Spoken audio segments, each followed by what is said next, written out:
This afternoon we approached ZEC to give them what they didn't expect. We are not approaching ZEC as MDC Alliance. We are approaching ZEC as a new organization.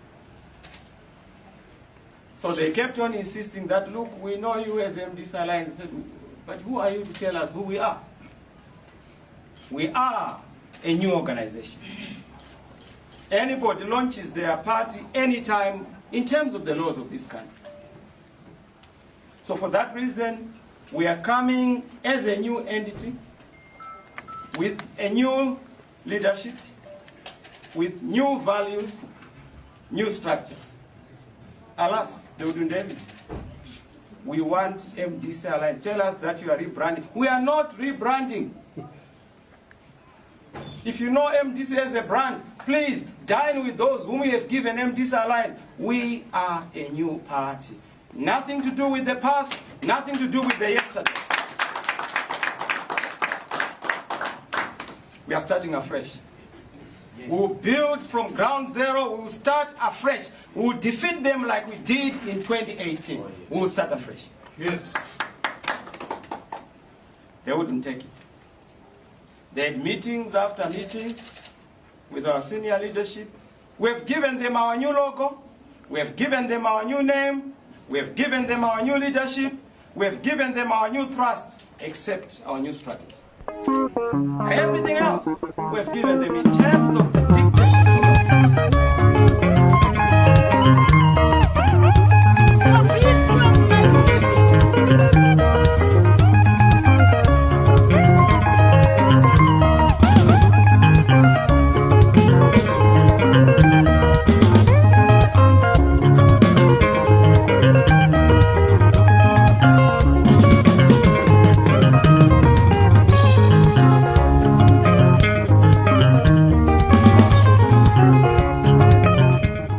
About 2 weeks ago, Honorable Charlton Wende, who is a member of parliament elected on a CCC ticket, approached us and requested for a sit down on this your favorite show, The Free Talk, in proud partnership with the Frederick Newman Foundation, and me, your host as usual, Dara B, so that we can get to understand the what, why, and where in the CCC.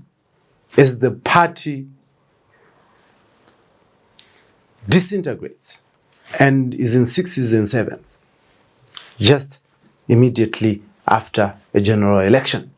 So we, being leaders for diversity of views, we agreed to have the sit down with Honorable Charlton Wende and so that he could tell his story to yours.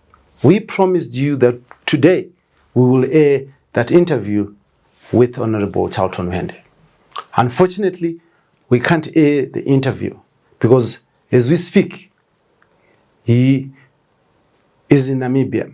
He says he has to head to rush there to attend to his son who is admitted in hospital.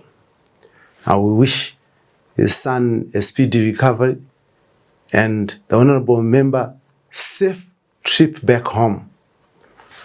But this seat, this hot seat, will remain open for him once he's available, so we can give him a chance to be heard. Now here on this, The Free Talk, in proud partnership with the Frederick Newman Foundation, we always believe that a diversity of views is what builds a nation. As we wait for that interview to take place, I sit down with another politician in this episode to try and give you a clearer picture of the what, where, how, and when on this, The Free Talk. So join me on this episode of The Free Talk as we talk and do some business.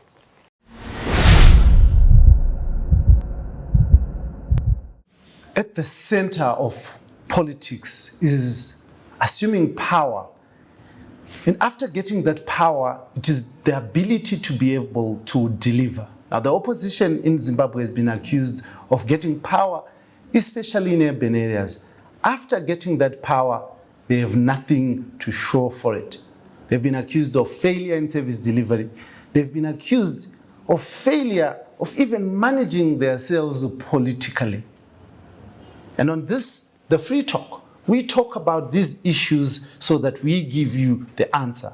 Now join me on this, the Free Talk, in proud partnership with the Frederick Newman Foundation for Freedom, where I am in conversation with the Harare City Council Mayor, His Worship Jacob Mafume, who has also recently climaxed in his political journey and is now the spokesperson of the main opposition, CCC. Now join me after this break as I get into some business.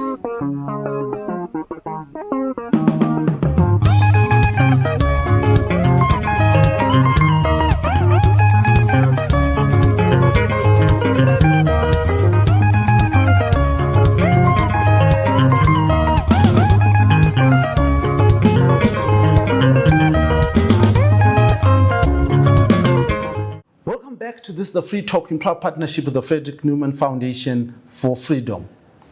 In this episode, I'm talking to the Harare Mayor, His Worship Jacob Mafume, a lawyer by profession, the politician coming from the CCC. I'm not sure which CCC at the moment, but thank you very much, Mayor, and welcome to this, the Free Talk. Thank you, Blessed, always a pleasure. Beautiful. Mayor, you ascended to this position, your second term as mayor of Harare. Equally, your first ascendance as mayor was through the recall of the mayor who was there. And at this moment, you have also ascended through recalls. How does it feel? Well, it's probably the luck of the draw or the misfortune of the draw. We would have wanted to get these positions in a more formalistic manner, in a more structured manner. But as life would have it, as fate would have it, politics happens. People leave offices, suspensions, recalls, and so forth. And I then find myself being the best placed person to be able to carry on the managing of the institution. And I've accepted that probably that's my fate. We in soccer, I support Manchester United. We used to have Ole Gunnar Solskjaer. He was our best player, but would always come in as a substitute. Maybe I am the substitute mayor. But do you feel indebted to Sengezo Chawangu because he had to recall 2 people to make way for it? Well, I don't feel indebted to him at all, because when he recalls, it's not automatic that I come in. So he recalls somebody. It's like somebody dying. It's like thanking God for someone to die so that you can be the editor of a newspaper. You have no say in it. And what happens is that it is not automatic. God does not say when somebody dies, therefore put blessed. Nor did he indicate in any of his letters that if I recall so and so, put Jacob. The people are recalled. The same party, the same caucus that put Ian McConney is the same caucus that put myself inside. Just like the last time when Mwonzora recalled Herbert Komba, the same caucus that had put Herbert Komba is the same caucus that put me in. And you remember, we had so many court battles to remain there. So when one is recalled, you don't come with a replacement letter. The law says the people who belong to the party of the recalled person must appoint, and unfortunately, it gives a timeline, 30 days. If you don't appoint a mayor in 30 days, the law then says the minister will pick among the councillors. So you can't wait for the other person to come back because the by-elections happens in 90 days. So therefore, you then have to appoint as of necessity or elect as of necessity. So I'm very clear that I'm indebted to the 22 CCC councillors that voted against the 10 ZAN-PF and the other 15 CCC councillors that wanted someone else. So those are the people, I think, and then the voters that made me councillor. Amazing. But let us talk about, recent remarks that you have made, Mayor, before we get to the issue of service delivery. Because at the center of service delivery is the structure of your political party. Let us talk about your political party. You've made mention that it has gone back to 2019 structures. Can you explain that for us? Well, it hasn't gone back. It never left the 2019 structures. I remember our president, Nelson Chamisa, became president because of 2019. He was elected the MDC Alliance president. Then we had disputes with Monzora, and before those disputes could be concluded conclusively in the courts, we had a situation where the by-elections came upon us, and then we had to rebrand through the National Council, which set on 22 January, and in anticipation of the by-elections. And we resolved to rebrand the party, as it were, and the rebranding was then made into Triple C and the yellow color, and we did that. And we then never then held a meeting to look at that. We were supposed to hold a congress, or due to hold a congress this year, towards the end, to be able to then assess what we have done. Do we adopt this permanently, and so forth and so forth. And unfortunately, before we could get there, our president, Nelson Chamisa, for reasons that he elaborated in a lengthy 30-page letter, decided to resign. And but aren't you fudging facts here? Because it is replete in the public domain that when you launched the CCC, when your president launched the CCC, as it may, at Bronte Hotel, he said that we are doing away with the old, this is the new, it has nothing to do with the past. Well, those are statements that we make. Every politician believes that he's born again. Every time they say something, we are a new party, we are doing the old, we believe that we are new, whatever that means. It doesn't mean that you resign. He didn't resign then when he launched the party. His presidency was not because of his announcement at Bronte. He arrived there as the president of a party and announced that... Nelson Chamisa was fired from the MDC by Douglas Monzora, who was the president, and remains the president. MDCT. Yes. Yes. He was fired. Yeah, MDCT. It's different from MDC Alliance. The MDCT still exists up to now. The president is still Monzora. Our president never claimed to be the president of the MDCT. He was the president of the MDC Alliance. He went into election as a candidate of the MDC Alliance. The MDC Alliance was a loose coalition of 7 political parties. It was not a political party, was it? Pre-2018, it came in with a global agreement. The global agreement was then changed into a constitution in 2019. You were there, at our Congress. We then made the MDC Alliance a party, together with a constitution. The constitution... You made the MDC Alliance a party, yes, taking from the MDCT. No. Yes, because you took 7 political parties, including the MDCT. Yeah, and Douglas Monzora, Morgan Komichi, were coming from the MDCT, were there. You're coming from PDP, those were coming from the yes, MDC, were there. Yes. How do you then sit there as a lawyer, clearly saying something that doesn't make sense? No. His worship. You might want to say you don't understand it. It makes sense. The MDC, an organization is brought together by a constitution. So the moment we had a constitution which was written and presented to the Congress by the president-elect of the MDC Alliance, Nelson Chamisa. And this is a constitution which was presented to many courts. It's not a figment of my imagination. The MDC Alliance has a constitution.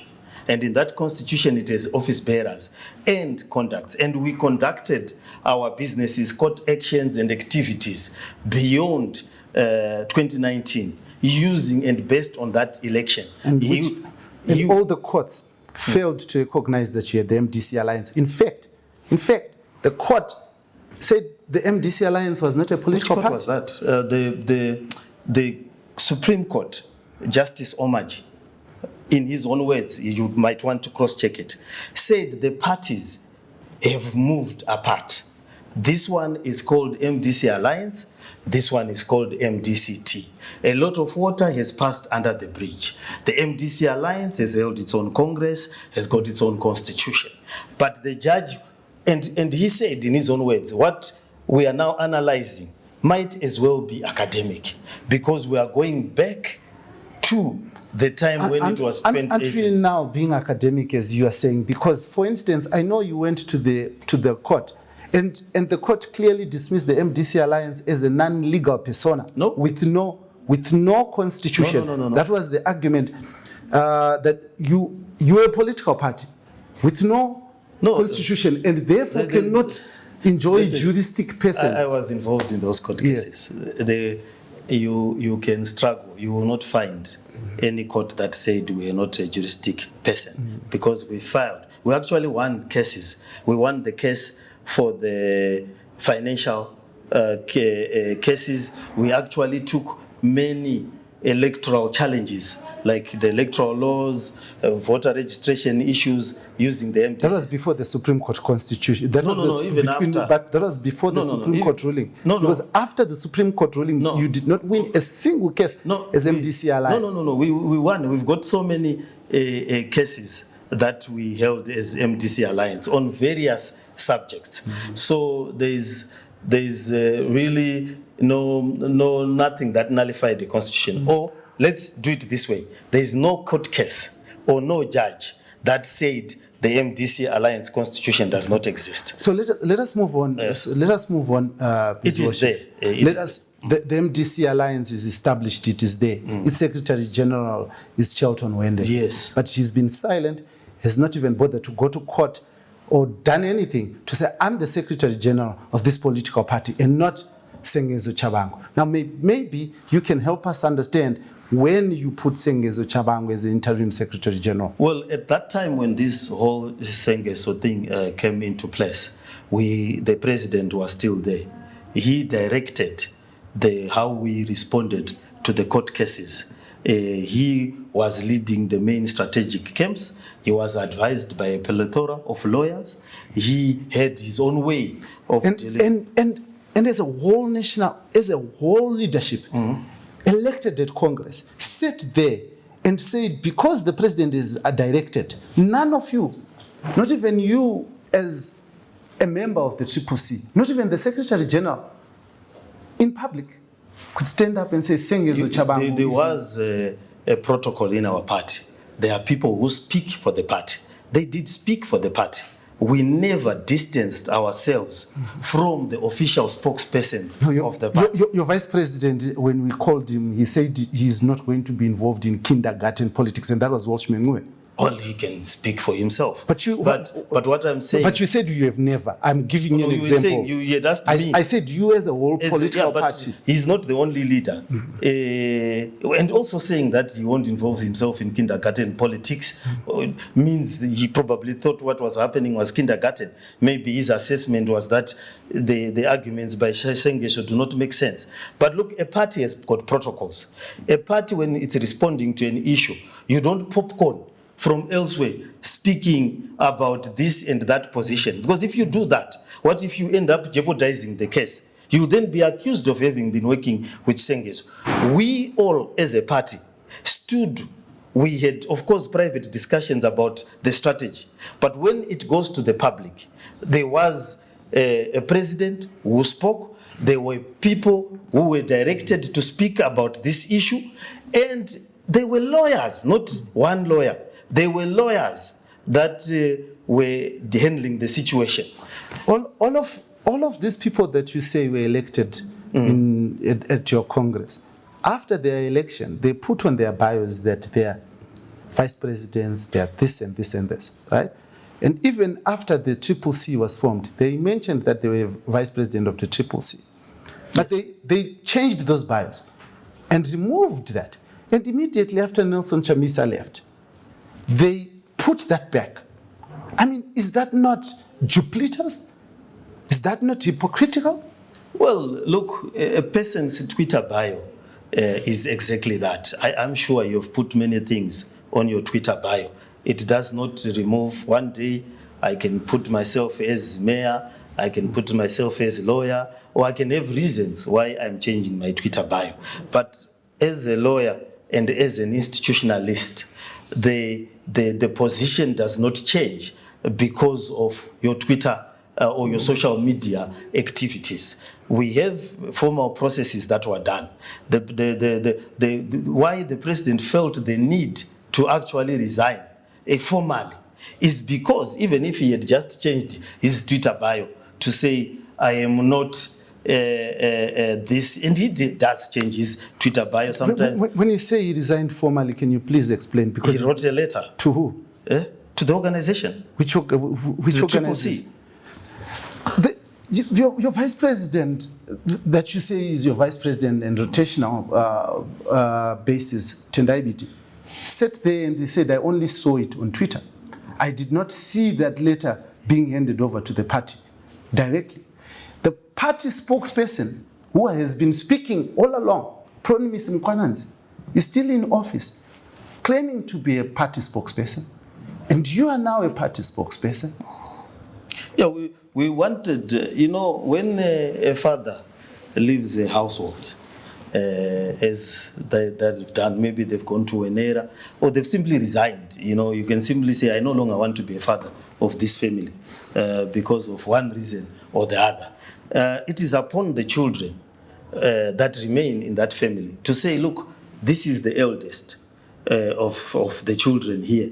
Can you please take over the fatherly duties, maybe until we understand where exactly the father has gone, what is his plans.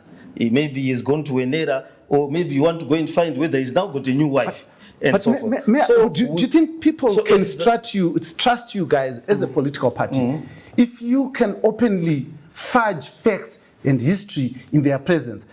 Nelson Chamisa, when he was your president, you did not a single one of you said to him or openly criticized him publicly that what you're saying is wrong. He said that we don't have the position of vice president. We don't have a president of SG in our party. He said this. Where have they gone? Press statements. Did he say where they went? He said when you were standing, I'm sure when the party was launched, Job Scala was standing. All right, what was his position previously? Who? Nelson Chamisa. No, you tell me. He was the president. Did he say there was no longer any president? He remained the president. And as a matter of record, he was our presidential candidate. When, my question to you, if you look, my question to you, my question to you, you wanted us to jump up and down at a press conference to say, hey, President, we don't understand what you're saying. You agreed with this. No, and you remained quiet until saying Chabango. It's like you remaining quiet. If I start rambling here, you will give me time I won't. To talk. No, you're like right now you're listening to me. When someone is conducting a press conference and they say things, when they say, there will always be a time as a leadership where you go behind closed doors and you asked, what did you mean? And then the person perhaps says, look, I was talking about we are the new to invigorate the voters. We're going into an election. That's what he said? No, I'm saying. Tell us what he said, because this is the purpose of the interview. Tell us the facts. Let me tell you the facts. Yes. Tell us the facts. The fact is, President Nelson Chamisa was not born a president. He was made a president of our party in 2019, as much as everyone else was made an office bearer. Our president only resigned a few weeks ago from that presidency, which he was bestowed on in 2019. And everyone else, to my knowledge, has not resigned except 2 people that, and a few others that have resigned. That is Fadzai Mahere, Rusty Markham, and there was what is now looking like an abortive attempt to resign by one Daniel Molekela. And I think he then got lost, or his resignation later got lost on the way to Parliament. So it was not read, but he publicly announced it. So there are 3 people from our organization, in essence, that had former positions that have resigned. Now, these 3 people, important as they might be to you, important as they might be to ourselves and the whole organization. But if 3 people resign from an organization, a country, or anything, it does not destroy the whole organization, nor does it mean that myself and all these other vice presidents and the various office bearers right down to the branches have resigned. They are still eager to continue with the what we set out to do.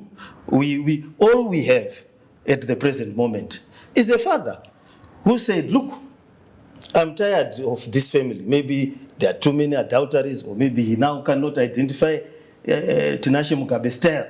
Whose child is this? Whose child is that? Whose child is that? So he left. Now we are here. We are the children of CCC.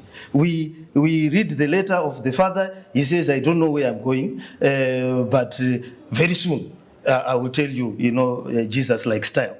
So we are now waiting, for the second coming or third coming or whatever it is that he will then fashion it as, or the new of the new, as it goes on like that. But now we who are of the old, we were voted in 2019. We remain there. We await the announcement. We love him very much. We sang his name in public. All our songs about singing him. We sing him in our houses. We sing him everywhere. But he says you are discordant singers. The music to him, to him. Are you sure you were singing in harmony? Haven't you seen me?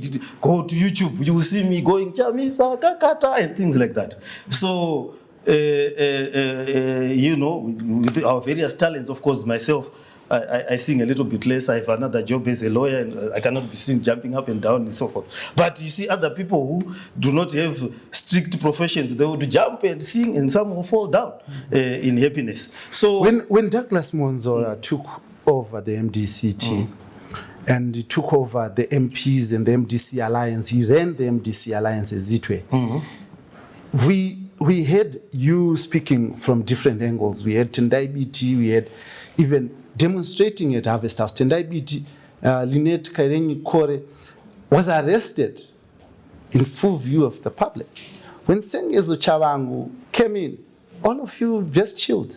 We didn't chill. We followed the strategic direction of the president. They appointed lawyers to fight.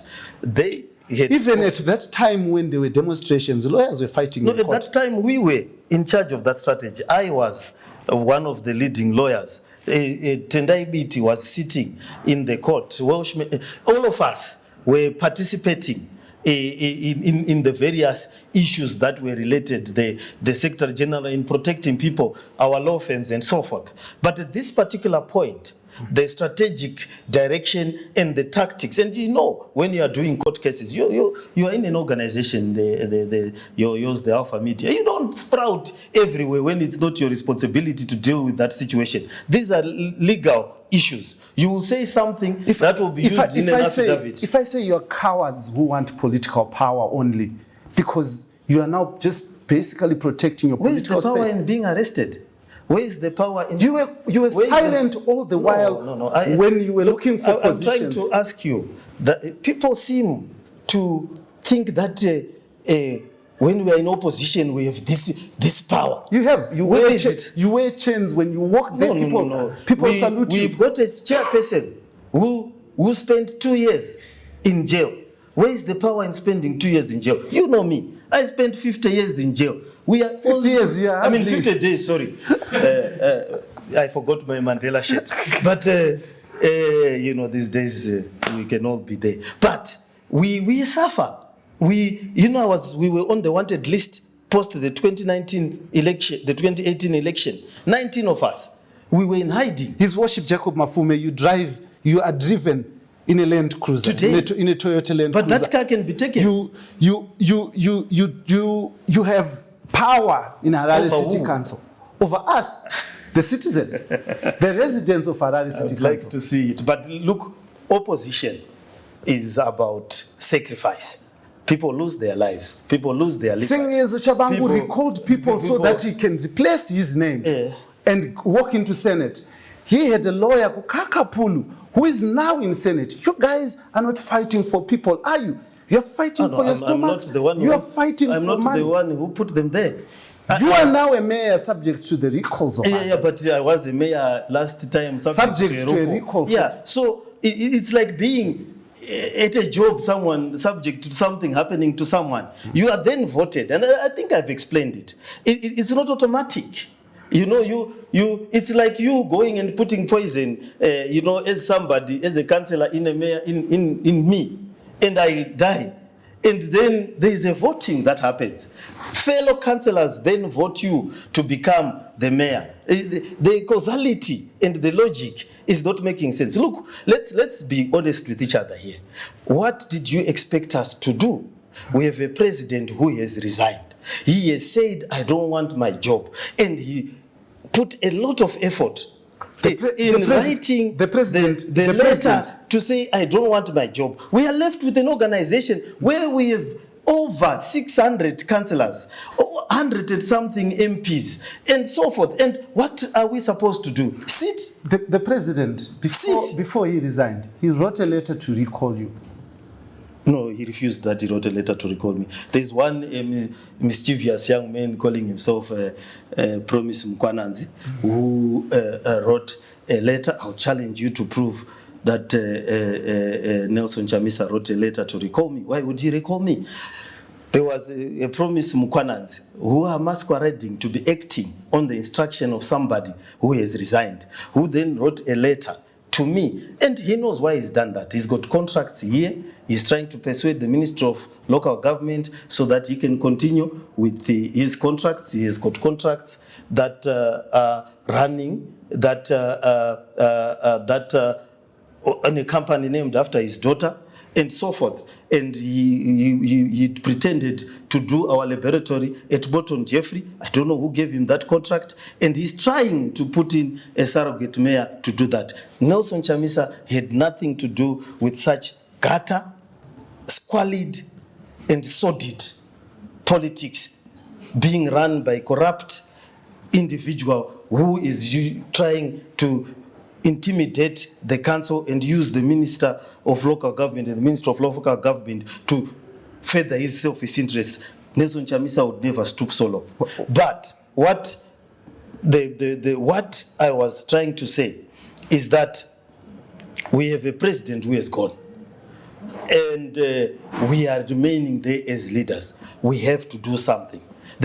What can we do? We have to reconstitute our leadership based on the same basis that made the person who has resigned the leader. He was made a leader because of 2019. He wasn't born a president. He was the organizing secretary before. He was the vice president Daniel before. Molokeli was the spokesperson in 2019. Who remembers Daniel Molokela? Who did he speak for? He doesn't even understand the sequence of events. I was the spokesperson, as you know, going into the Congress. I was the spokesperson coming out of the Congress. At a later stage, I was then reshuffled. And he was then appointed. You know that. This is not new. The spokespersons were not elected at the Congress. Yes. Yes. But when Congress happens, all office bearers stop being office bearers at that particular point. Is it not correct? No, according to your constitution. That? According to your constitution. Which clause? Organizations are not run like that, my brother. Yes. Even the government of this, it's not run like, even government. that. All ministers stop being ministers upon a new president being elected. Yes, but then and a new president was elected at the Congress. No. The ministers continue. Which law school did you go to? I went to the law school. The Minister of Justice was issuing a statutory instrument just on the eve of the election. There is a provision. I said upon the election of a new president. Oh yes, that's a national. That's a national constitution. Now we are talking about parties. You have to speak. You have to continue speaking. There is no vacuum. What happens is that the presidents come in and then they are given the mandate to then appoint other office bearers at a later date. So the president continues working with the officer who was there. I was running around calling for the press conference. I was running around linking with you. After do you think I was doing it because I think I was born linking with journalists? No. It was under a mandate. You were then removed. Then at a later date, I thought I got a promotion. What are you talking about? So removed to go away. So I was then made. Who then demoted you back to the spokesperson? I got now. What has happened is that the organization, we had a meeting as a leadership that was there, and they decided that look, Comrade Mafume, in this extraordinary situation that we find ourselves in, mprofita abva pakrawa, vatendi varipo, mprofita ati madhimona awandisa. Chimbotaurawo tomboita acting president tione kuti krawa iri chii chiri kunyatsoitika, maybe tikadzingirira madhimoni aya muprofita anodzoka pakrawa. So it's an extraordinary situation. It's very unprecedented in Africa and in this part of the world that a leader of the biggest opposition party, not only in Zimbabwe but in Africa in terms of parliamentary standing and its presence in the various three stages of government, can just live like that. This is unprecedented, and it's something that we have to. There's no book, there's no textbook on how we are going to handle the resignation of a whole president. But life goes on. I mean, I thought your constitution would have clarity. That is what we are doing now. We are following the constitution. It says that your presidents will be on a rotational basis. It says there are three presidents, and they both act rotationally. You know, normally the president will appoint them in rotation. He would say if he leaves today, he say, I mean, you know, it's happening now. Our very own Chiwenga and Mohadi. That is if the president is there, but you don't have a president. Yeah, but we are in life. We cannot. The constitution of Zimbabwe is very clear. If a president resigns or leaves office for whatever reason, the last acting president becomes president.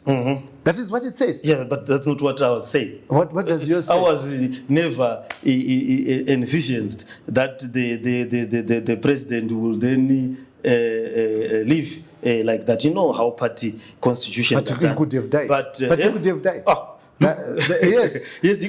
So you had no envision whatsoever that your president would leave office. What we have done in an administrative manner and in agreement with the presidents themselves and the rest of the leadership is to say, okay, let's do because we are close to the Congress anyway. Let's do an acting role. Who's your Treasury General? Who is our Treasury General? It's David. He was at this meeting? No, he was not. Who is your Secretary General? Charlton. Was it this meeting? Well, you can ask your question. That is the question. Differently. That is the question. Say who was.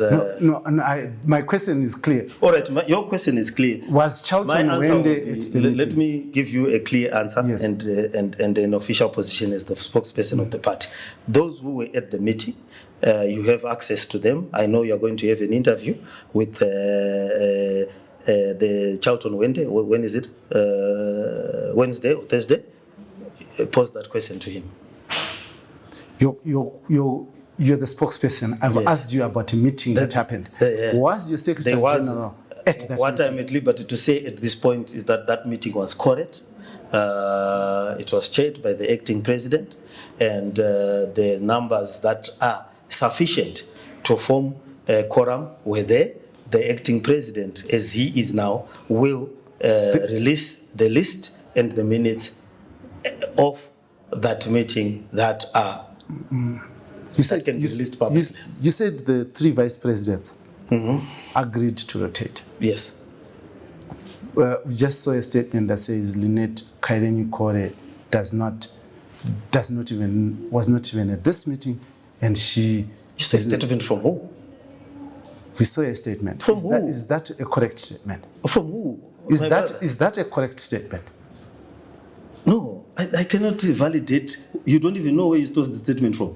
I know, but I'm asking you a simple question. I think this is a very simple question.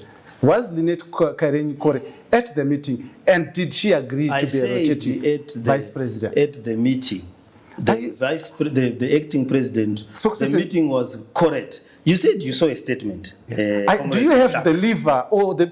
I mean, you are the leaders of this triple C. Yes, there's and, no and such. you are afraid of. I'm not afraid. Yes. There's no such statement.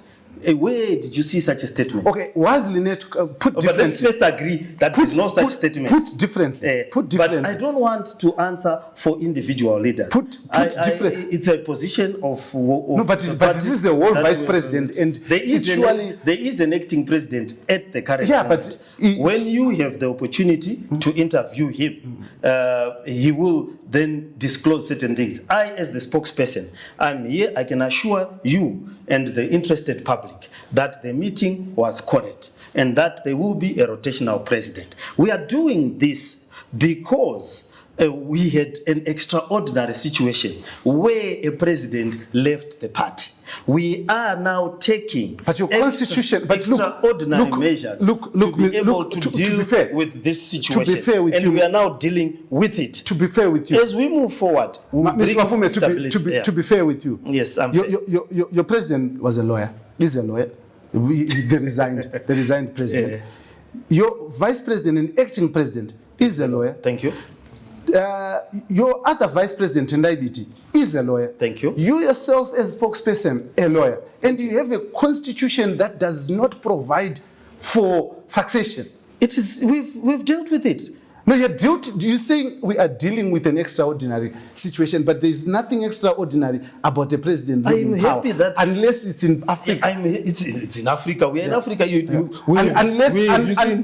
guys call yourself Democrats. Okay. Who don't prepare for succession. What kind of party is that? Where have you seen in the world where a president resigns from his own party without calling a meeting of his colleagues, without eyeballing his colleagues, simply says, I've resigned?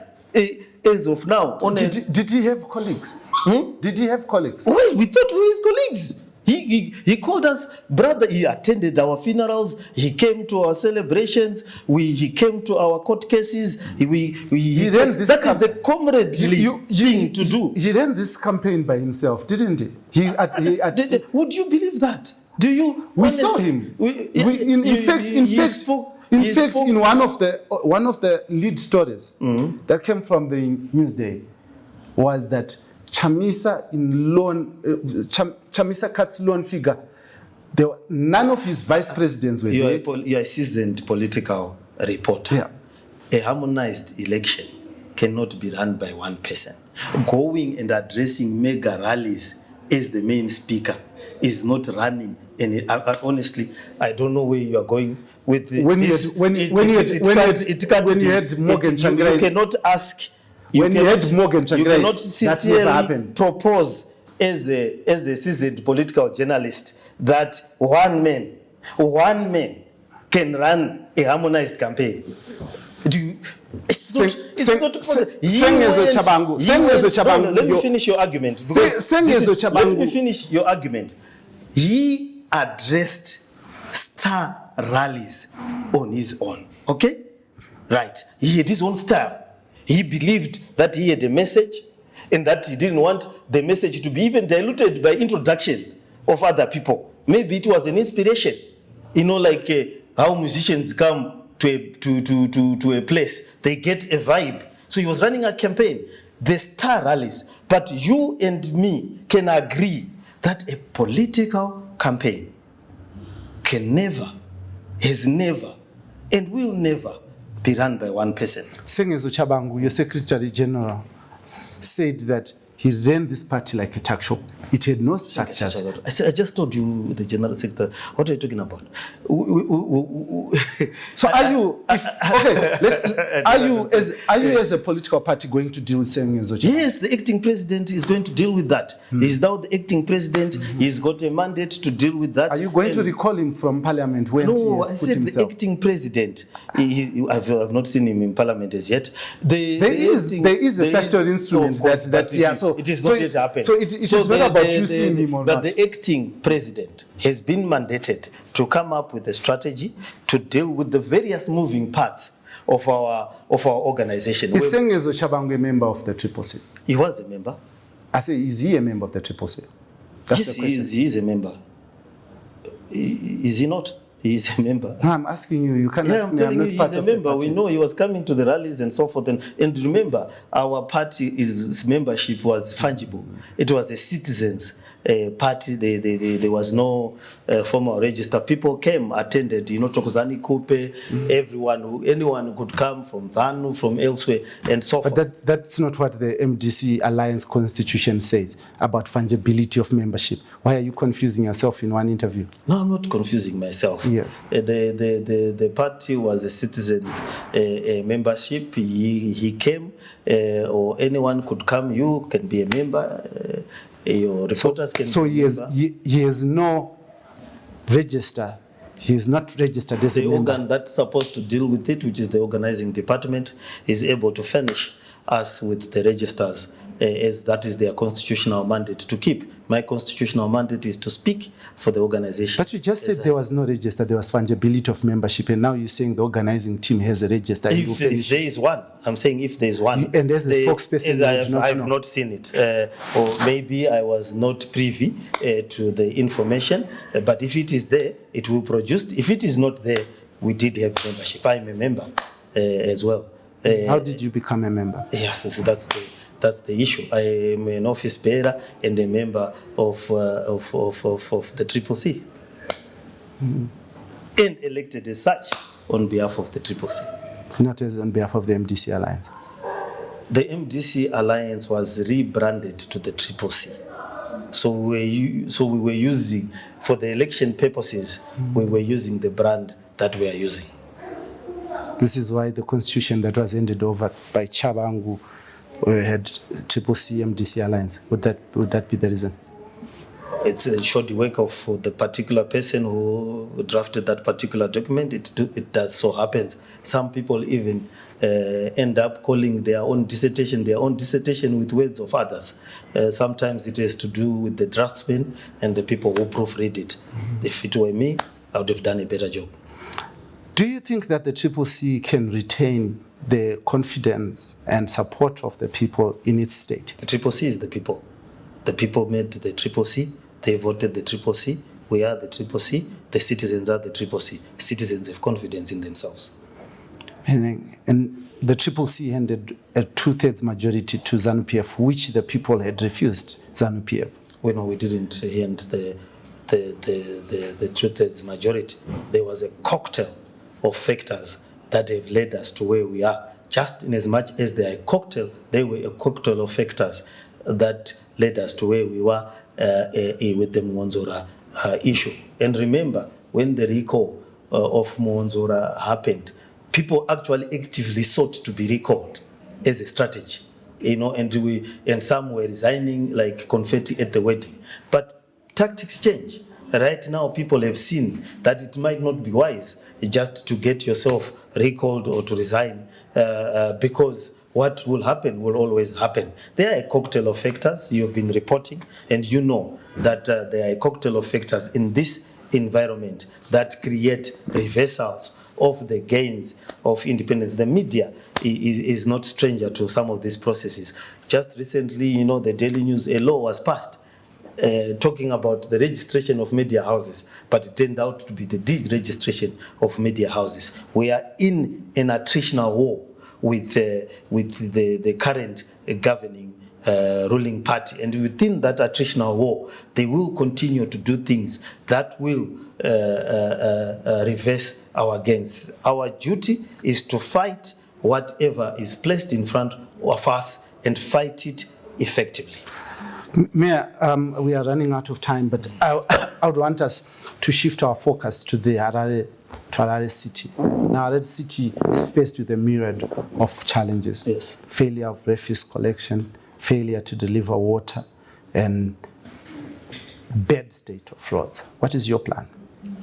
Well, our plan is to intensify, to work and make sure that we restore a city that does things by going back to basics.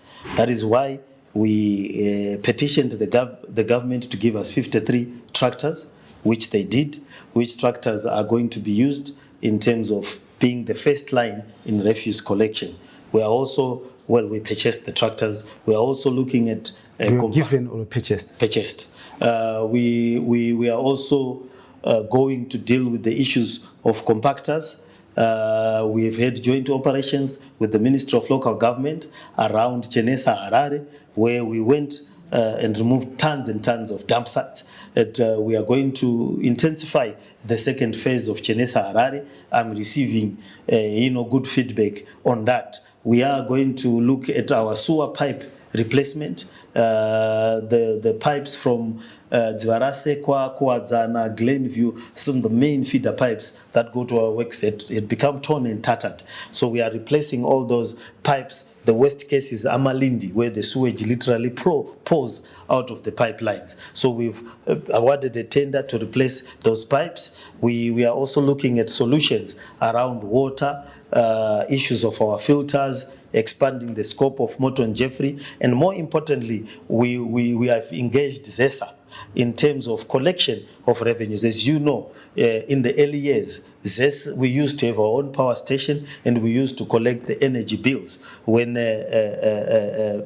And now we are going to go into talks with ZESA for us to collect the energy bills, the rates, and the energy bill in conjunction with ZESA, because that used to make people pay, because no one wanted a house without lights. But the moment they delinked electricity from rates, people can want save electricity. So if that then improves our revenue collection, we are then able to reinvest into other things. Then there are bigger things which are government projects. For us to feed water into Greater Harare, which is 3 million people, we need Mchekaranwa pipeline from Marondera to feed into Prince Edward Waterworks. We need Chitungwiza to have its own water source, Muda Dam, which has been planned for a long time. We need to clean up Lower Manyame and Upper Manyame so that we can get water. And then we need people to pay out. And then some people argue that they've been paying this to council. They have been religious in paying their bills. One of those people is myself. Mm-hmm. I've been religious. I pay my bills, but I've never seen a drop of water in my house. So why should I be That's why we want to assist you, because it can easily become a chicken and egg situation. Only 45% of Harare residents pay their bills. We have huge debtors. Government is a huge debtor. The residents are a huge debtor. Can you just give us an indication of figures in terms of what you're owed? Oh, we are owed huge money. The only problem that the value of our money reduces in time. But at the last time, at the value, it was almost close to 90 billion or so that we are owed by the various creditors. But maybe after this, I can give you the breakdown so that you can tweet about it. It's huge. Industry, government, commerce, individuals, people in the city simply just don't pay, except the faithful 45%, which 45% I appreciate. But it is my role and duty to make sure that we don't overburden the 45%. Because what happens is, if only 45% is paying, our accountants and mathematicians then do increases, knowing that there's a 45% performance. So you then punish those 45%, because you want that 45% to cover the whole budget. So mathematically, it then becomes a punishment to be a faithful payer. So I want to reverse that. We want as a council to reverse that eventuality, make sure that everyone pays. And that is why it is critical that we restore our relationship with energy, with ZESA. I've had a meeting with the Deputy Minister of Finance, the Deputy Minister of Agriculture, and the Chief Executive of ZESA, and we agreed, and we've set up teams to explore that possibility so that we deal with that. And then among other things, why it is very important, the electricity bill is one of our biggest cost factors into water manufacturing, because our plant uses 24 megawatts per day of electricity, and it used to be a book entry. Now it is an actual cost. So we've been hit in terms of non-collection, and we are hit in terms of having to pay that bill. But we used to own the power station. I want to take you to Pomona dam site. You used to be very vocal about it, and you refused in the past, when you were mayor of that phase, to pay and play ball. What is the situation right now with Pomona Geogenics? And well, it is what it is. My predecessors or my successors decided to cooperate. You saw Mayor Makoni there at Pomona, and when I come back, I fought. The whole nation and the whole city was supposed to rally behind me. It would appear it didn't. So you gave up? No, I didn't give up. My position remains as it was. As they say in politics, I stand where I stood. So Harare City Council is not playing ball with Pomona dam site? They were playing ball. What is clear is that we are not paying. The fiscus is paying. So now it is a governmental project. It needs wisdom. You want me to say things that get me into trouble, eh? It needs wisdom. It's decided to pay. So let's leave it in its wisdom and see what it is they're trying to do. But what I can assure the Harare residents is that the city of Harare is not footing the bill. Now, some people have said that, getting into councillors talk a lot, they deliver barely. Yeah, we have to structure. We have this belief that being a councillor should be a voluntary job. We don't give them the facilities. My ward, you spend the whole day just driving in it. It moves from the Chase right to Glen Forest. And these are big wards. Our wards in Harare are bigger than constituencies in other towns. We have more voters for a ward than MPs in other towns. So councillors are woefully under-resourced. They don't have mobility, they don't have access, they hardly Where do you want to be mobile? Are you the ones who deliver the service? Or we are the policy makers? We are the ones who get called, like you are saying. You say your sewer has burst. You would want to get your councillor to come there and see. If you are to report such and such a thing is happening, you need your councillor to be able to move. He needs also to even come to the meetings and not to be in court arguing a case, because this is a big city. It has become a metropolis. It has become a metropolis, and as a metropolis, it actually needs people who pay attention to its details. We need to look at the councillors in other countries. They grade their councillorship. In Zimbabwe, I, the mayor of Harare, get the same allowance as the mayor of Mwenezi. The only thing in Mwenezi is a tototo making factory, where they make beer from Mukumbi. That thing. That's the only thing they do every day. They just make beer.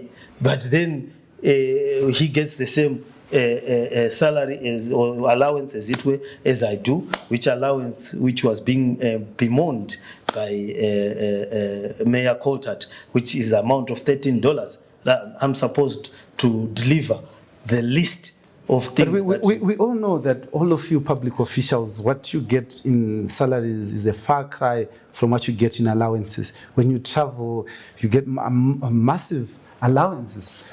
We saw that when just at the beginning of this year, when your councillors were going to a workshop and you were releasing around 12,000 just for few councillors for 2 days. And that was huge. No, that includes the hire of the venue and many other costs and mobility. But the fact of the matter is... Allowances went to around 250 United States dollars. No, that would be criminal. There's no way allowances can reach that level. Look, there's nothing to hide. I will be able to show you what I get. My accounts department is there. They can be able to calculate what we get. There's no way we are going to attract people who are qualified to run the cities as long as we don't set a peg. In other countries, what they do, they categorize cities. Category 1, Category 2, Category 3. So that if you are going to be a councillor of Category 1 city, there are certain qualifications that you ought to have and certain capacities. We've got to do that for our city, for ourselves. This is the city you live in, blessed. This is where your children will grow up to. If we don't make sure and mind who joins and governs the city, this is a big city. We have 10,000 employees. The biggest real estate. We run power stations. We run the biggest mechanical plant in Southern Africa, Morton Jeffrey, outside South Africa. We've got one of the biggest fire thing. We have over 43. What is the fire thing, man? Fire stations. We've got over 43 clinics. We deliver 3,000 babies as City of Harare every month. We produce huge quantities of water every day. We treat huge quantities of sewage every day. We have over 5,000 cattle. We've got over 10,000 buildings. Tell me this is a huge enterprise. Tell me what you mean when you say you treat large quantities of sewage every single day. When you have a river of sewage running in your city, Mukuvisi River. You tell me what you mean when our capacity at FEL is 18 megaliters per day. We are supposed to be able to take care of those rivers. We are supposed to have upgraded that sewer works to around 50 megaliters per day, so that we are able to deal with the amount of sewer that is now being generated. Your roads, Mayor, your roads don't even meet even the specs of the standards that you're talking about. That's problem. We give all our money, and I've said this in time and again, everyone pays $20 per quarter in road licenses that you do. It is taken by something that was created called ZINARA. They take $64 million every year from us, and they give us $2 million. They've given us $2 million for the past year. They are very faithful at giving us $2 million using a formula that was designed. So I've asked for just 50% of what Harare motorists contribute to this ZINARA figure. We used to get all of it as Harare. Now we get $2 million. The percentage is so small. We just want 50% to do the roads. There is something called fuel levy which they collect. Most of the fuel is used in Harare. According to the 2015 audit report, they got 64 million in fuel levy. US dollars, everyone knows it is paid in US dollars. We get zero from ZINARA of that amount. They've never given us a remittance in US dollars, but they get US dollars from fuel levy. They collect carbon tax. Carbon tax, we are supposed to have air quality controllers in the city, measuring our air quality, and we will be announcing every day, today put on masks, the air is not so good, and so forth, like every other city. We don't have that, because all that money is taken by ZINARA, and we never see it. We only get $2 million US dollars of that money. I have raised it time and again, and like all the things that I raised, I am left alone. Someone who comes and replaces me, they never raise them, or they go in the opposite direction. But this is not money coming to Mafume household. I'm saying it must come to the Harare residents, so that we manage things like we used to. We're not even talking about what Ivana Dubai and other people are doing. We just want to manage things like we used to. Open a tap and water comes out. Go into a road and you travel to your home. You see strikes in the streets. Litter is taken every day. That is all we want. Tisatombotaura zokuti tichazoita building akadai so nemamwe building achaita so. Trukuda just to do the basic, to be able to say who is standing in your path? In relation to the roads, it's Zinara. It's standing in my path. In relation to the other issues, we have to pull up our socks as councillors and as the staff of council and deliver to the maximum ability with what we have. And then we can then ask for more. My challenge is that I'm not yet convinced by those that are within my setup that we are delivering to the best utilization of what we have. In the previous interviews I've had with you, you have spoken about President Emerson Dambudzo Mnangagwa being one of the major hindrances to the Harare City Council delivering. That has changed? Well, we have seen a huge amount of complementarity since I've come back.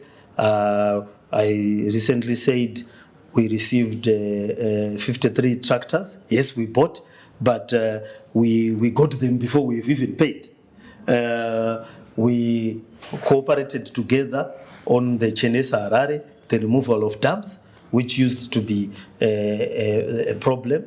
And there are a number of task forces that have been set up to assist us in water, cholera, and health. And I've officiated, as you have seen recently, on the launch of the cholera vaccine as the mayor of Harare, together with the minister of health.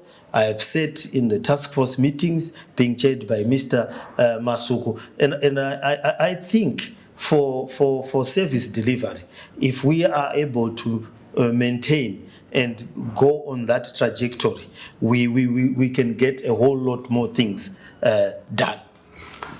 Do you think ZAN-PF is now sincere in ensuring that Harare becomes the Sunshine City in light of what you're saying? They are going to host SADC. I'm sure they are not going to want to host SADC in a city that looks like a slum. It will be counterproductive to any image that it has. Do you think they are sincere? Yes, they are going to. They have to be sincere. If they are not, then it will be a problem, because it's not my city. It is not CCC city. It is our city. Sewage smells as bad to a ZAN-PF person as it smells to a CCC person. Lack of water is lack of water to everyone. A bad road, a pothole, does not choose the car that will hit it. So I think we can argue on other things, but this is our city. If we are going to be hosting international conferences, then we better cooperate to make it look good. They better be sincere. Recently, there was talk of dealing with vendors, removing them from the CBD. I mean, you walk in First Street, there are people who are roasting maize there. What is the position? Those ones will remove. If it was up to me, it's just that people are a bit hesitant in cooperating with us in putting hard measures. I mean, there's no justification for someone to be cooking gearboxes in First Street. Surely we can't have a country like that where you can order. No. We will remove those in the First Street, and the First Street will be restored to its former glory. And we need to do that. We must have a zero tolerance to litter. We need to bring back the fines. We need to make our city clean. We might be poor, but we mustn't be poor and dirty at the same time. There was also issues around the city parking. What have you done to ensure that those issues don't recur? We are going to teach them to be a bit more humane in the handling of people. It's not a war with the motorist. A motorist is not a criminal. He doesn't come into town to want to commit offenses or to be a criminal. They're coming into town to deal with whatever they have to deal with it. So people must understand that traffic issues must not be handled the same way you would chase a robber and some such other person. Then we must increase technology. Some fines should follow people to their homes. Once you've got the car, the person gets a bill that, look, yesterday you did this, like what they do in other countries. You get a bill. The next time you are trying to pay something else, like we are going to link everything, ZESA, REDS, and all the payments that can be done, as it is done in other countries. You will find that your total bill is increased because of the traffic offense you committed at a certain area. And so we need to move into a smart city. This, manual enforcement of the law leads to unintended consequences, harsh realities, harm to life, harm to property. And it is something that we're going to have to teach our culture. It seems like a cultural thing. You give someone a little authority, they behave like an 18th century chief. Let's talk about the currency. How has it affected the local authority? The currency. Yeah, we've got to get a handle on the currency issues. If we don't get a handle on the currency issues, we are going to have problems. And particularly Harare. Every time we want to collect rates or something in hard currency, there's an uproar the country. So people then dump their RTGS to the city of Harare. But that is problematic because the very same people who has dumped currency wants us to give him clean water using chemicals that we would have bought using foreign currency. Wants us to give him a service, trucks to come and pick refuse using foreign currency.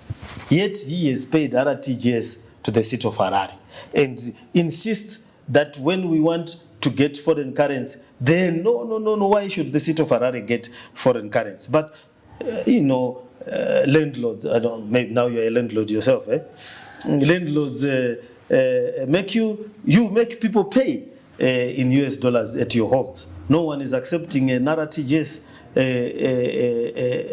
rental, but they come with that rental that they've got for the water, for the tenants. They change it so that they can pay in RTGS. I don't understand sometimes our culture. We believe that institutions are there to be taken advantage of. But these are the institutions that improve the quality of your life and give you an ambience that you envy when you go outside the borders.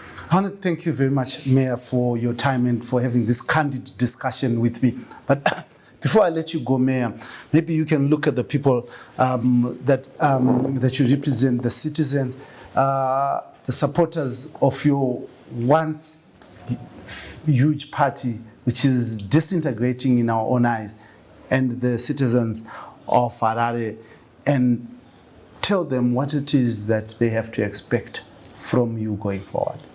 The emphasis as we go forward is to build strong institutions, constitutionalism that are able to withstand the shocks of life. You must know that in the UK, they've had a change of over 4 prime ministers within a space of 5 years. But no one has claimed that the UK is disintegrating because five prime ministers have either resigned or been voted out of office. We must understand that change is a fact of life. That is the reason why we emphasize on institutions, on constitutions, and building up frameworks that allow you to continue no matter the shocks that you receive as an organization and as a nation. We are confident that as a grouping and as leaders of the citizens movement and the opposition, we will get over this period. We will be able to get our organization in a trajectory where it will be able to govern, where it will be able to compete for governance, and where it will be able to bring the current government to account.